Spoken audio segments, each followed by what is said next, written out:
Good morning, everyone. I'm Riley King, and welcome to the Riley King Newscast right here on the Riley King Network. Let's begin.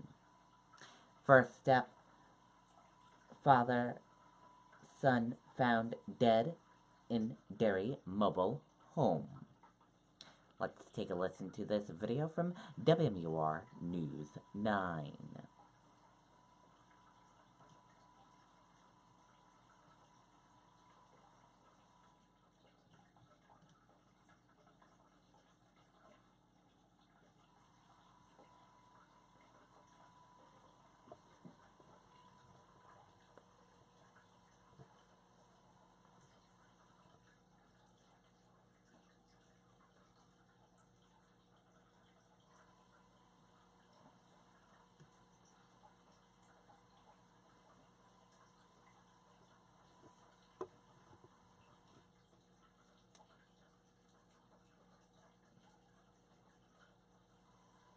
Tonight, a heavy police and fire department presence within the Kendall Pond community in Derry, where the Attorney General's office says a father and his young son were found dead. This afternoon, police got a call for a welfare check at one of the mobile homes. There was no answer when officers knocked on the door. They discovered the bodies of 39-year-old Matthew Edmonds and his 6-year-old son, Preston Connor Edmonds. They were in a bedroom and were the only ones inside the home. In addition to state and local police, the fire marshal's office is involved in this case. Investigators say there is no known threat to the public. In the meantime, anyone who may have any information is asked to call police. Definitely at this point, I'd suggest they call the Derry Police Department if they have any sort of information. Again, at this time, though, we think we have a pretty good handle on what we're looking at right now. We just need to make sure that what we're seeing is, in fact, what we think it is. Now, more information will be released after their autopsies, which are scheduled for tomorrow. At this time, it is still unclear how they died. Reporting live in Derry, Mike Cronin, WMUR News 9.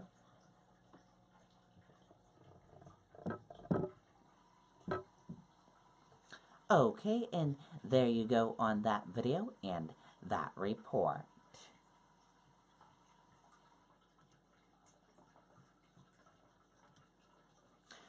School bus driver leaves scene of crash with kids on board.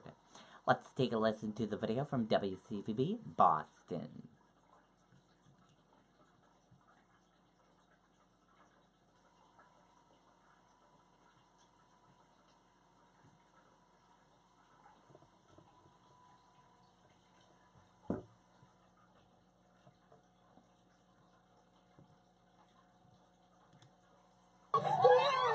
A quick-thinking middle schooler rolled on the chaos as their bus driver hit not one, but two trees on the way home today. That was the back window shattering, sending glass flying after the driver backed into this tree on Locust Street. The police chief says the driver was running late, tried to turn around on the narrow two-lane road, hit one tree, then backed into the second.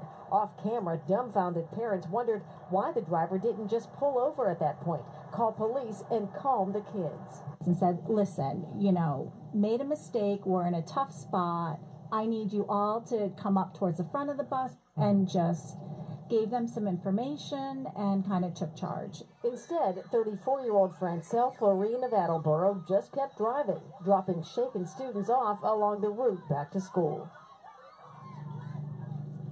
Now, Florine was cited for unsafe lane changing and leaving the scene of an accident. Parents told us they're glad the district acted swiftly and fired her. We're live in Raynham tonight. I'm Mary Salata, WCVB News Center 5. Okay, and there you go on that video and that report.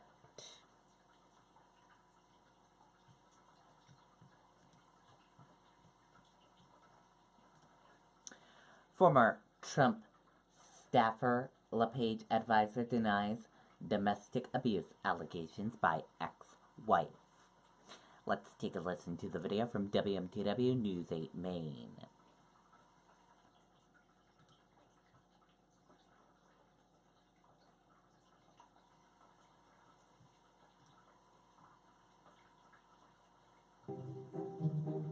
Oh, you don't look so hot. Rough night? Ugh. Oh, well, actually, that's the problem. You're on antibiotics. Antibiotics can kill the good bacteria as well as the bad, and that's bad news for your tummy, unless you use Florastor. Unlike many other probiotics, it's naturally resistant to antibiotics and protects the good bacteria in your body. So, take some Florastor. Doctors, well, my orders. Be biotic, and drink plenty of fluids. Sorensen resigned as a speechwriter for President Trump's White House on Friday after his ex-wife, Jessica Corbett, detailed alleged domestic abuse to the Washington Post.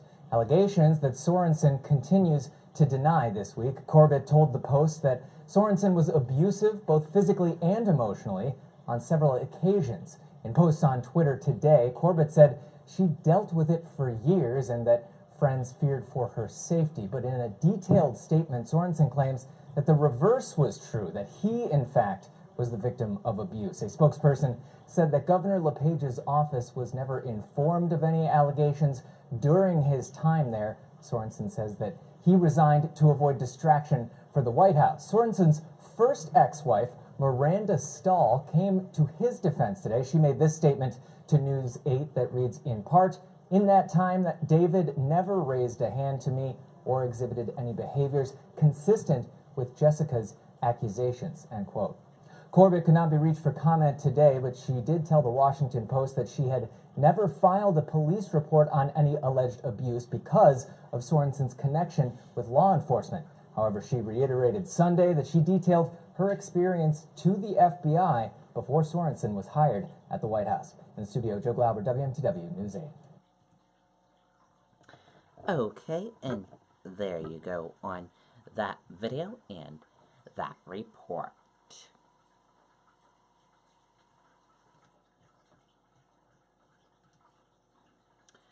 Breaking news: extraordinary growth in U.S. shale oil could soon force OPEC to take action, IEA says.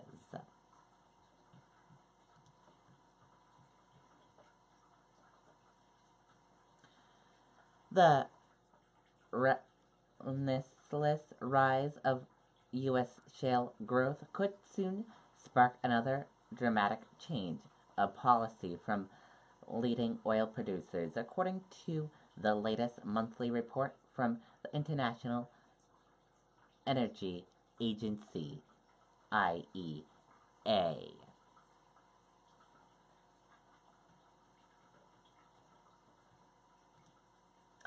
Rob Porter told White House senior staff ex-wives black eye was accidental, sources say.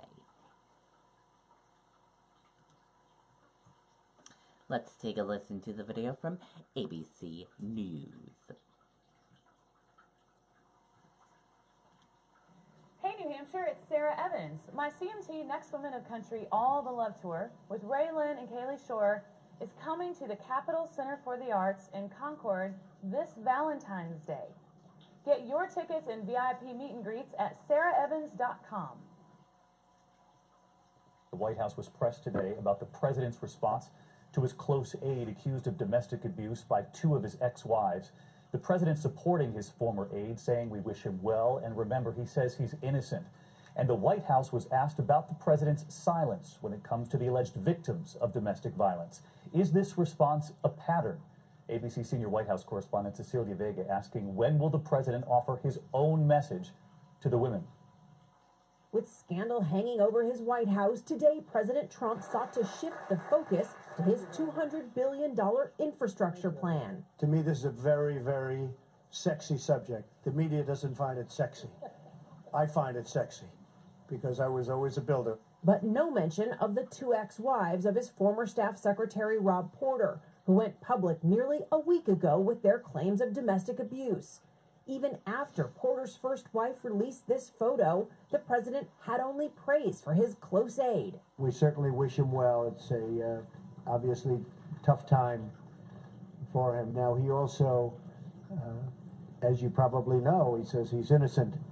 And I think you have to remember that. On Twitter, President Trump seeming to side with the accused, writing, "People's lives are being shattered and destroyed by a mere allegation. Is there no such thing any longer as due process?" Porter's second wife, Jenny Willoughby, responded with a scathing public takedown in Time magazine. Quote, "If the most powerful people in the nation do not believe my story of abuse in the face of overwhelming evidence, then what hope do others have of being heard?" With the West Wing in chaos today, aides came to the president's defense. The president has been very clear that all forms of abuse, all forms of battery against women, But he hasn't said deplorable and disgusting. Right, but he hasn't. You haven't talked to him today. Instead, Press Secretary Sarah Sanders read a statement saying the words many have been waiting to hear from the president himself. Why haven't we heard the president say exactly what you just said right there, that he takes domestic violence very seriously? I spoke with the president. Those are actually directly his words that he gave me. But why hasn't he said that? He had the opportunity. I spoke to him and he relayed that message directly to me, and I'm relaying it directly to you. Does he believe Rob Porter's accusers, or are they lying? Look, as I just said, the president, along with the entire administration, take domestic violence very seriously and believe all allegations need to be thoroughly investigated. But in reality, the president has defended men accused of abusing women far more than he has their victims and accusers. From Roger Ailes, I can tell you that some of the women that are complaining, I know how much he's helped them. to Bill O'Reilly, I know Bill. Bill's a good person. I don't think Bill would do anything wrong. and more than a dozen women have accused the president of misconduct. He's called them all liars. Asked today if he still wishes Rob Porter well, The president wants success for all Americans. So let's get to Cecilia Vega. She's live at the White House for us tonight. And Cecilia, we know that Rob Porter was working with a temporary security clearance because of those allegations from his former wives. You've reported that already. But today, the White House was pressed on whether staffers still working with temporary clearance more than a year into this administration and whether or not that poses a security threat. and David, Sarah Sanders' response to that question was to blame the media, saying we're the ones who publish classified information and put national security at risk. But look, Rob Porter's first wife made it very clear when she spoke to us. She told us that she told the FBI during his background check interviews that he would be subject to blackmail because of all the people who knew about these alleged abuses. But David, I've got to say, in the meantime, it is infrastructure here. The third time this White House has tried to roll that out, and once again, it is overshadowed by controversy.